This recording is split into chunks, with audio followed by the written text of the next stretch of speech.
The name's Kovak, and I'm a PI. These are my stories.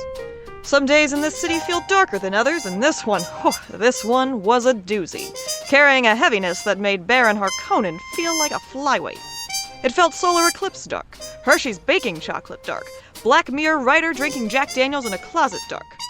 Ever since the kidnapping case in the town district, I'd felt unnerved.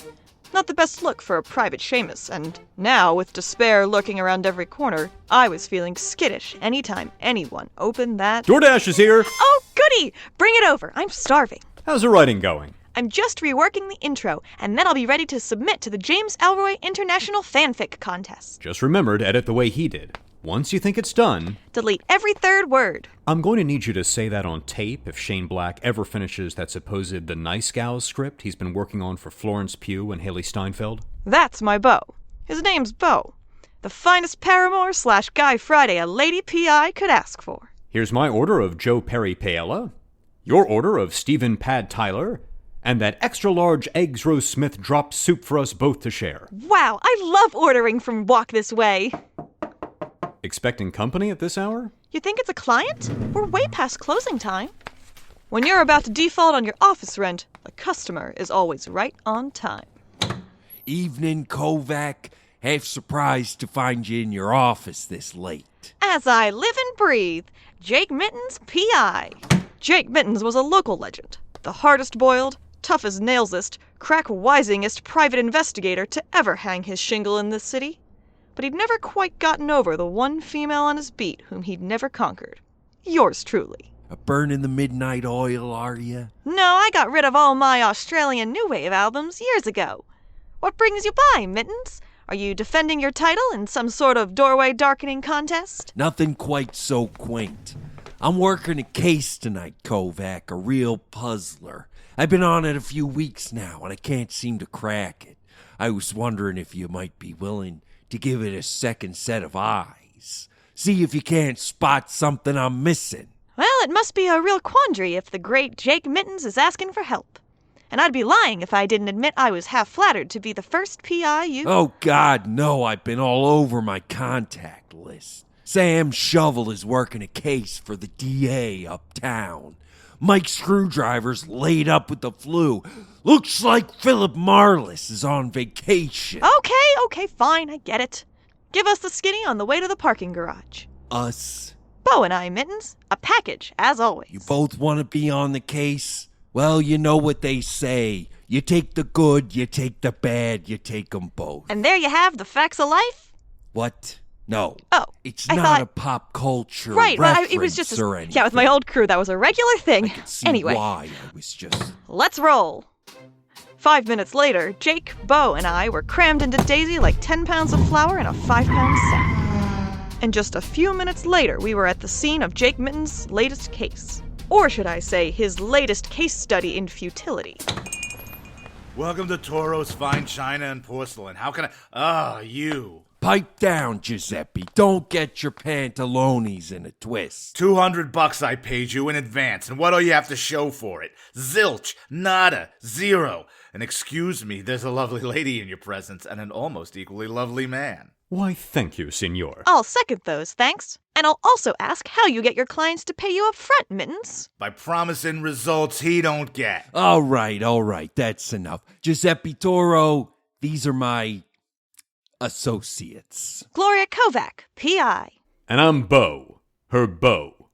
But also just Beau. Mr. Toro, this is your china shop? It was started by my grandfather, Enzo Toro, passed down to my father, Salvatore Toro, and now it's mine. 3 Toros in a china shop. But I might be the last. What seems to be the problem? 3 weeks ago, sometime during the night, someone broke into Toro's Fine China and Porcelain and stole a single item. You got the picture, Giuseppe? Yes, right here. Is that a porcelain circus ringmaster? Yes, sir, crafted from the finest white china. Is it valuable? By itself it's worth maybe $50 all told. So why the fuss? Because it is not just a delicate circus ringmaster made of white china. He is the ringmaster of this circus. It's an entire white china circus. Animals? Acrobats? A bearded lady?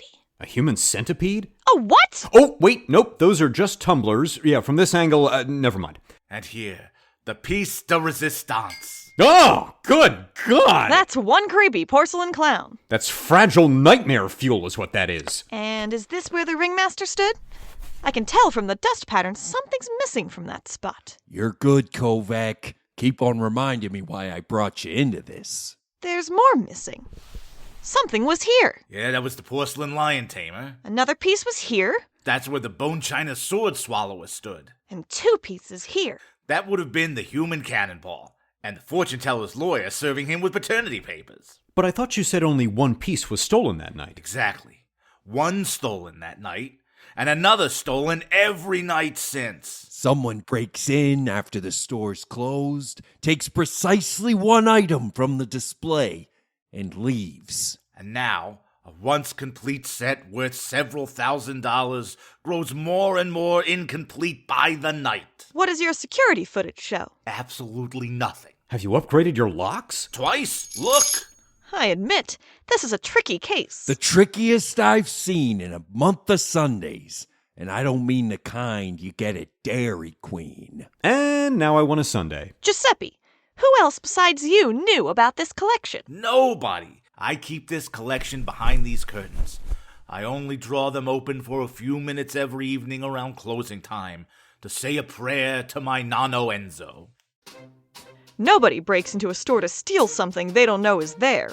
And if Giuseppe Toro only drew the curtains on these 3 rings of faux fragile family flashback once a night, it stood to reason that the thief would be someone who might see those curtains drawn on the nightly. I decided our next course of action would be to interview the owners of 3 shops directly across from Toro's fine china and porcelain. First, there was Artie Main, owner of Main's Board Games, Fantasies, and Curios. And you're quite certain you've never looked in Mr. Toro's window around about closing time, sir?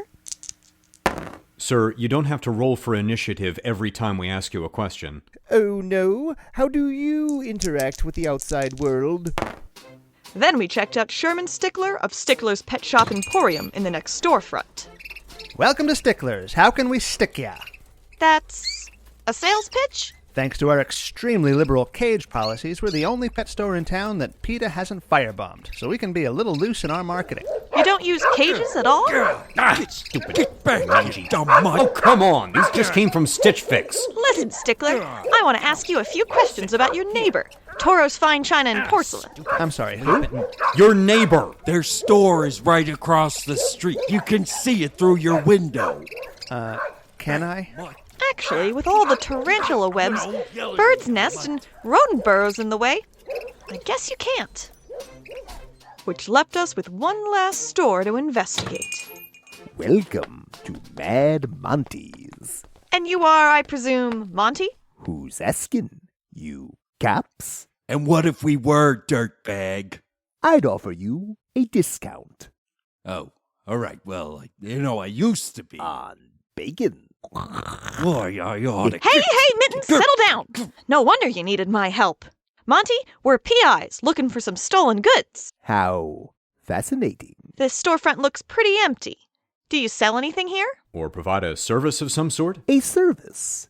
You could say that. All right, listen up. We're not the fuzz, but unless we start getting straight answers, you're going to find yourself taking a ride with the black and white taxi service. Very well.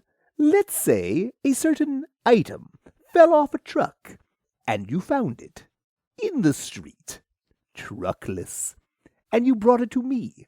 I might be able to resell this truckless item and turn a profit for both of us. You're a fence. Oh, how I yearn for a post-labels society. Ever take any steps to boost your own inventory? Madam, I am a professional with standards. Your nudie wall calendar is from 1996. I didn't say high standards. Has anyone come to you lately looking to move some China figurines? Lots of people bring me lots of things. How about I bring you a car full of cups? Oh, those China figurines. Like this one. That's the ringmaster, all right. Yours for the low, low price of $500. Its owner says it's worth 1/10 of that. Late stage capitalism, lady. Take it or leave it. Okay, now for the million-dollar question. Who brought it to you? Now that's the strange part. I walked in one morning, and there it was, on my desk. The next morning, there was another one. And the next morning. And the next morning. Whenever one of them sells, I leave the anonymous donor's cut on the desk. The next morning, the money's gone, replaced by last night's take. Let me get this straight. You get one of these figurines delivered to you every night? Without fail. Gentlemen, I think it's time for a stakeout. That night, Jake, Bo, and I parked Daisy across from Toro's fine china and porcelain, drew straws for the first watch, and waited. And watched. And waited and watched. And just when we thought we were done waiting and watching, we waited and watched some more. Nobody ever came and nobody ever went. And yet, somehow... I found it right here on my counter this morning. One porcelain seal balancing a ball on his nose. Impossible. We watched that store all night and not a single person walked in. And that's when the answer hit me. As hard as Bonnie Bedelia hit that smarmy reporter outside Nakatomi Plaza. To Stickler's Pet Emporium! Welcome to Stickler's. How can we stick... Whoa! Listen to the lady, pal. She filled us in on the way over. Which animal is it? Which animal is it what? Which animal did you train to break into your neighbor's fine china shop and steal knickknacks for you to fence through Mad Monty? I don't know what you're talking about. Spoken just like someone who knows what he's talking about. I don't want to have to get rough, mister, but... who am I kidding? Of course I want to get rough. Okay. It was my hamster. Nonsense. A hamster's not tall enough to reach the shelves in Toro. Okay. It was my otter. Baloney! An otter lacks dexterous appendages on his forepaws. How would he pick anything up? I swear it was my hamster. My otter. My hamster. My otter. It was my hamster and my otter. Oh, God. It wasn't long before Stickler was spilling his sad story. How inflation had left him unable to feed his animals and fend off any further PETA firebombing. So he'd trained his hamster and otter to work as a team, sneaking into Toro's nightly through the plumbing. The hamster would climb onto the otter's back and steal whatever he could grip. Then the furry felons would slip out the way they came in and handle the necessaries at Monty's. Oh, Mr. Mittens, Miss Kovak, Mr. Montcrief, I cannot thank you enough. No worries, Giuseppe. It's all in a day's work. Oh, my little porcelain beauty. Kovak, I may have underestimated you. You're not the first, Mittens, and you won't be the last. Maybe, but I've learned my lesson. You're a solid P.I., Kovak, and an okay dame in my book. And you're more than an okay dame in my book. Whoa! Bo, careful! I can't help it, Gloria Kovak. Sometimes you just make me want to dance. Oh, no! Oh, what fell? I hope it wasn't Forget it, Jake. It's the China Clown. So maybe Jake Mittens won't be singing my praises down at his private club for private eyes, but John Q. Public can rest easy in the privacy of his own home, thanks to decent folks like me and my Bo. My name's Kovak, and I'm a private eye. You've been listening to Gloria Kovak P.I., China Clown, starring Paige Klaniecki as Gloria Kovak, Dave Stanger as Bowden Montcrief, Bob Killion as Jake Mittens, J. Michael DeAngelis as Giuseppe Toro, Pete Barry as Mad Monty, and John Dowgin as Sherman Stickler. Written by John Dowgin and edited by Pete Barry. This has been a Porch Room production. another quality podcast from the Porch Room.